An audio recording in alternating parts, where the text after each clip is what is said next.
Hello, welcome to Irish Football Fan TV. This is Tuesday Transfer Talk, a little bit later than normal, but obviously the Shamrock Rovers game was on. I was watching that. They were unlucky in Europe. They won the game 2-1. Late goal for Ludogorets. Unfortunately, killed their spirits as they looked like they were just about to get that last gasp goal, but it wasn't to be. Anyway, look, they're going to continue on in Europe. I'm sure we'll talk another day about that. I know Gary was at the game working for us, and he caught up with Stephen Bradley after the game, so that will be up on our channel shortly. If you are joining us, I've put a link in the description of where I'm getting all the sources of information, stuff like that. I've been using Kenny's Kids transfer centre basically on Pundit Arena. It's fantastic for all the latest news, transfers, and I suppose any links or any sort of gossip that's happening within Irish football or Irish football transfers. So I'm using that just to kind of pick up from last week. I think the last one we spoke about last week was Aaron McAneff to Perth Glory, and there's been a few since then, some bigger than others. Anselmo Garcia McNulty has gone to NAC Breda. I think they're in the Dutch First Division. We'll come and speak about him now. They've done a little article on him there on Pundit Arena by Andrew Dempsey. So he just completed his latest move. He's moved around quite a bit so far, but this is a loan deal to Breda from Bundesliga side Wolfsburg. So it might be just good for him to go out and get some first team football. It's in the Dutch league. He plays a kind of technical sort of game, so I think it would make sense. They're in the second tier of the Dutch league anyway, so it also says there already former Ireland under-21 international Liam Boston is playing his trade in the Dutch second tier with Dordrecht. I think that's the team that Simon Parrott used to play with as well. So there you go. So they may come up against each other, similar to Aaron Connolly and Liam Kerrigan in Serie B.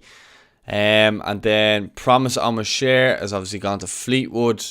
Not a huge transfer fee there. He's gone to join Scott Brown at Fleetwood Town. And unfortunately, Bowes couldn't keep him. He was coming in. He was supposed to be Georgie Kelly's replacement as their forward for this season, and unfortunately, they couldn't keep him.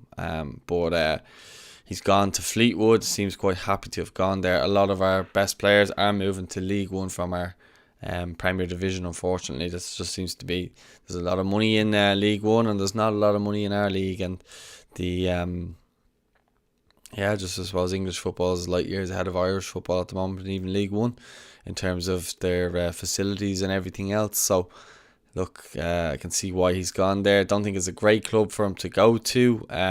We know Dawson Devoy as well, another key player for Bowes. He went to MK Dons as well. We know Darragh Burns, who was a key player for St. Pat's. He's left now as well. So there's just so many players that have left. Ed McGinty as well from Sligo went to Oxford. So there's just a lot of our best players have left the division, unfortunately. But in saying that, I suppose the two big ones that happened this week, I have to shout out Owen Toll as well, the Derry City captain who went to Bolton as well. Derry really miss him because he's been brilliant for them in the last couple of years. I'm just looking there. Some of the names: Danny Mandreo, Darragh Burns, Dawson Devoy, Eric Yoro are just only a couple, a number of players that have only left this week. Yoro signed for Bolton last week as well. I haven't seen much of him, but it seems as though he's a highly rated young player. He's gone into their B team. But Owen Tall, he's ready made. He'll just go in there with his experience, and I think he'll be fine. I wonder what his aspirations are with Bolton for the season. He signs a 3-year deal there, so let's just see how that one plays out. I suppose then we'll move on to Will Smallbone's loan move to Stoke City. I think this one's an interesting one because with Smallbone, we saw him really kick on towards the back end of last season with the under-21s. He became a real prominent force in the under 21 setup, and he showed that with the goals that he scored, and just the way he was playing. He was absolutely excellent in every facet of how he played. Going forward, breaking the line, scoring goals, making passes for Meepo and stuff like that. Just really think he's gone up another level. There's rumours coming out at Southampton that he was best player at the club for pre-season, and then they let him go. So it's a bit weird like that. That they would let him go. Why would you let one of your best players go? I don't know. But looking at that, it's a good move because Gavin Kilkenny's moved there as well.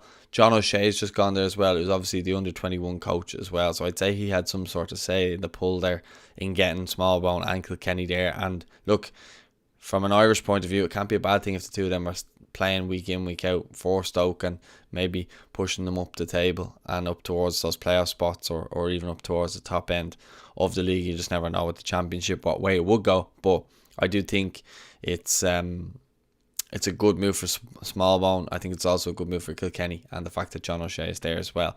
I just think Smallbone now, he had that bad injury with Southampton. He was trying to get back last season and only started to get back in at the end of the season, as I said, and looked really good in those under-21 games too. And I'd love to see him really kick on a bit and get capped by Stephen Kenny soon. Just put to bed all the will he commit to Ireland, all the usual nonsense that follows that to the players capped. So I'm hoping that he'll get capped shortly and that he will become one of Ireland's better midfielders shortly. It's funny, I actually had an online argument with someone not too long ago saying that Kilkenny and Smallbone weren't ready, but it wasn't an argument, it was more of a disagreement. And I just think that he hasn't. They just need to kick to that next level, in my opinion. I really think that they're not far away. They just need to have, I would say, a good 10 to 15 games where they play regularly and there's no kind of disturbance and they're not in and out the team, and then hopefully they'll get their chance with Stephen Kenny. He's proven it before. Then the big one, I suppose, that everyone was interested to see where Troy was going to go. Was he going to stay at Spurs? Was he going to go out on loan? Where was he going to go out on loan? There was talks of him going abroad. There was talks of him going here and there. He's chosen to go to Preston North End in the Championship. A lot of Irish players there. Robbie Brady's just signed there. They've got Alan Brown, Shawnee Maguire. I think Greg Cunningham's still there. And maybe missing one more there, but plenty of Irish players there. I just hope this move isn't reminiscent of his move to Millwall, where everyone thought he was going to go and light it up, and it just didn't happen that way. I know Spurs have wanted him to go in there and be the number 9. They want him to be tested as that, so it was going to be interesting to see if he's going to play as the number 9 for Preston, because we know he played the number 10 for MK Dons for quite a bit last season. So really interested to see how Troy will get on. He's really upped his game towards the back end of last season after the goal against Lithuania, and then just the goal against Scotland, and his performances for Ireland and MK Dons towards the back end of the season were excellent. He was really, really hitting top form, and I just think now is the time for him to really kick on. He seems to have got his head together. He seems to have knuckled down, worked hard, and there was probably a time where he thought he was going to get a bit big for his boots, and he's recognised that, and now he's looking at his next stage of his career now. He's signed a new contract with Spurs, so they obviously really highly rate him, and they've seen him through the summer there. He's probably just not ready. They have the likes of Richarlison who's signed there. They have the lad, the Swedish striker as well, Kulusevski. I don't know how to pronounce it. They've got Harry Kane, they got Son. So they've plenty of striking options that Troy just wouldn't break in right now, so it makes sense for him to go out on loan. I think Preston's a good club for him to go to. As I said, there's plenty of Irish there that'll help him settle in quick enough, and I think now is the time for him to really kick on. If Preston can have a good season, hopefully aim for that top end of the Championship and aim for promotion if they can. and hopefully he can be a key part of that. But it's great to see so many of our Irish players are on the move, and they're not just settling for a spot in the squad. They're all looking to get out and play. From Aaron Connolly to Troy Parrott, there's so many players there. Danny Mandreo's gone now as well. Robbie Brady to Preston as well, who I think will look after Troy there too. Two Dublin lads, because we know the rest aren't from Dublin. But it's good to see so many players in the headlines and so many players on the move and looking to get out and play for clubs. And I don't remember the Irish transfer market being so open and out there as it is now. So it's great to see. And I think, I'd love to know your thoughts on all of the transfers so far. I'm just seeing the comments coming in now. Ushbosh says, Paul, how are you? David Salter, how are you, Paul? All good, mate. How are you? And Brad Pender brings me to a good point, which I nearly forgot. So thank you, Brad. Jason Knight, where should he go? Ooh. I saw a lot of things online saying that he's not really hitting the heights, or last season he didn't really hit the heights for Derby. Now I know he was good for Ireland, but I'd be interested to see where his next move is, because obviously he was linked with Werder Bremen. I don't think there's been too many bids coming in for him. I'm just wondering, would a season in League One benefit him? I don't think it would. But then you've got Howrahan, you've got McGoldrick, and you've got Cashin, and who's the other? James Collins. They're all there now as well, so I don't know if that might be beneficial to him. I really don't want him to settle for League One. I think he's better than that from watching his performances for us. I'd love to see him get a move to a decent club, whether that's a top-end Championship club, a Premier League club, or maybe someone like a Werder Bremen who are just coming up in Germany. I'd just love to see him get in somewhere and really be a regular and a fan's favourite, because I think by the way he plays the game, I think he'll always be kind of one of those players that all fans love because he gives it everything. Ushbosh says he hopes the move goes well.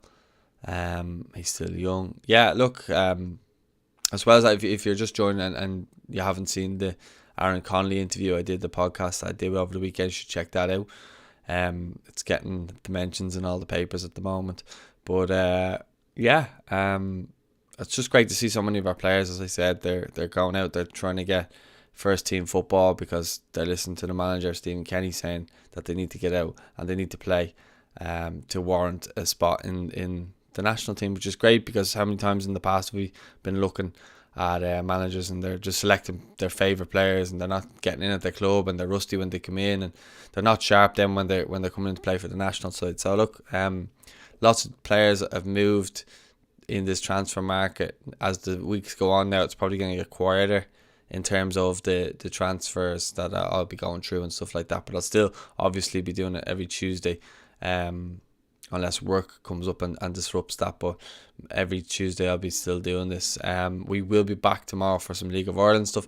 Make sure to stay tuned for Stephen Bradley's reaction with Gary, and if you haven't, as I said, don't forget to learn how to speak, Paul. Don't forget to like the video. Don't forget to subscribe. And check out all our other content from the Speak if you haven't. And I'll speak to you all soon. Thanks very much for watching. Take care.